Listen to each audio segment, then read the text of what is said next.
Hello दोस्तों, कैसे हैं आप सब। एक बार फिर से मैं अपने इस YouTube चैनल टेक्नोलॉजी इंस्पायर में आप सबका स्वागत करता हूं। आज हम बात करने वाले हैं कि डार्क वेब क्या है, इसका इस्तेमाल कौन और कहां करता है। आप सभी अभी शायद इंटरनेट का इस्तेमाल कर रहे होंगे, लेकिन क्या आप जानते हैं कि डार्क वेब क्या है? यदि नहीं तो आज मैं आप सभी को इस वीडियो की मदद से डार्क वेब की पूरी जानकारी दूंगा। तो बिना देरी करे चलिए शुरू करते हैं।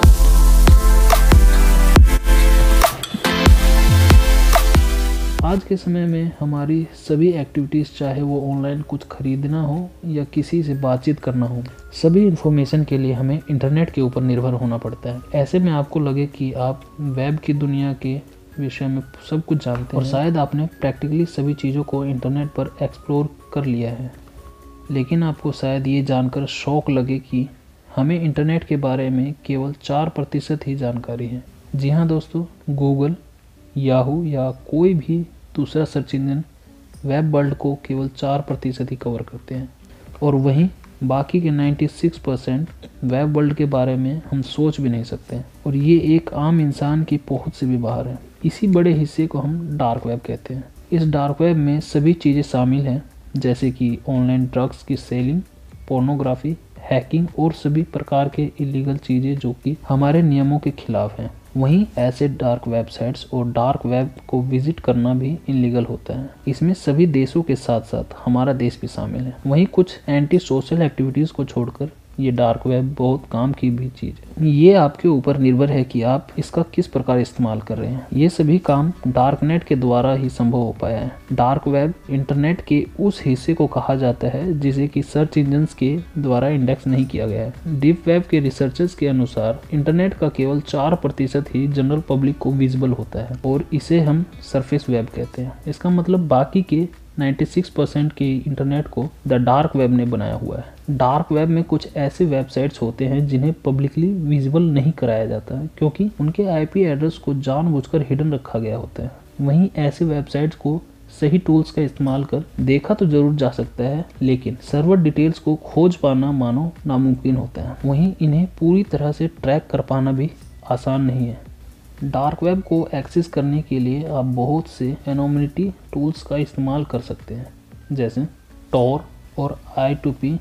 यह डार्क वेब ब्लैक मार्केट और यूज़र प्रोटेक्शन दोनों के लिए फेमस है, इसलिए ही इसे पॉजिटिव और नेगेटिव वे से देखा जाता है। डार्कनेट मार्केट, वो इंडस्ट्रीज जो केवल डार्क वेब में ही ऑपरेट होती हैं, उन्हें हम डार्कनेट मार्केट कहते हैं।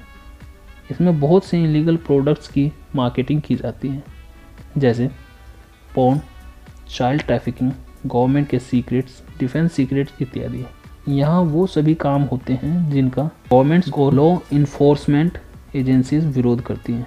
अभी तक मैंने आपको बताया कि डार्क वेब क्या है और इसे कहाँ इस्तेमाल किया जाता है।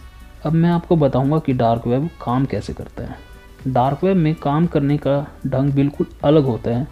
हमारे यूजुअल वेबसाइट्स के मुकाबले आप इन डार्क वेबसाइट्स को नॉर्मल वेब ब्राउज़र्स की मदद से एक्सेस नहीं कर सकते, क्योंकि डार्क वेबसाइट्स को एक्सेस करने के लिए कुछ खास वेब ब्राउज़र्स का इस्तेमाल किया जाता है, जिसमें वेबसाइट्स को ढूंढने और इसका इस्तेमाल करने के लिए कुछ चीज़ों का पालन करना पड़ता है। पहला, आपको एक सिक्योर्ड VPN सर्विस की ज़रूरत होती है, जो कि आपकी आइडेंटिटी को प्रोटेक्ट करते रहता है, क्योंकि डार्क वेब की साइट उतनी भी सिक्योर नहीं होती जितना हम समझते हैं। इसमें हैकर्स हमेशा घूम रहे होते हैं। ऐसे में VPN आपकी सिक्योरिटी को बनाए रखता है। दूसरा, आपको टोर वेब ब्राउज़र को डाउनलोड करना पड़ता है ताकि आप डार्क वेब में सेफ और सिक्योरली लॉगिन कर सकें, साथ ही डार्क वेबसाइट्स को इस्तेमाल कर सकें। तीसरा, एक बार आपने सिक्योरली टोर वेब ब्राउज़र को इंस्टॉल कर लिया, फिर आपको सभी ऐप्स और प्रोग्राम्स को बंद करना होगा, जिससे कि आप आसानी से डार्क वेब में क्रॉल कर सकें। अब ऐसे में सवाल आता है कि क्या डार्क वेब में ब्राउज़ करना खतरनाक हो सकता है? तो मैं आपको बता दूं कि सच में डार्क वेब में ब्राउज़ करना बहुत ही खतरनाक होता है। यदि आपने कुछ चीज़ों पर ध्यान नहीं दिया तो आप वायरसेस, हैकर्स और वेब कैम हाईजैकिंग जैसी प्रॉब्लम्स को बढ़ावा देते हैं। Webcam hijacking, dark web में ऐसे वेबसाइट्स हैं जो रिमोट एडमिनिस्ट्रेशन टूल जैसी, जिसे कि रैट भी कहा जाता है, उसे आपके डिवाइस में इंस्टॉल करने के लिए उकसाएंगे।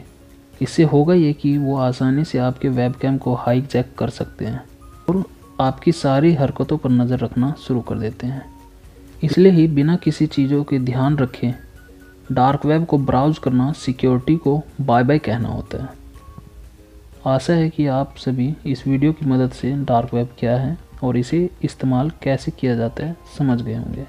अगर आप चाहते हैं कि मैं ऐसी ही टेक्नोलॉजी से जुड़ी अपडेट्स लाता रहूं, तो वीडियो को लाइक, शेयर और चैनल को सब्सक्राइब करने के साथ साथ बेल आइकन को भी प्रेस करें ताकि टेक्नोलॉजी से जुड़ी सारी अपडेट्स सबसे पहले आपको मिलें।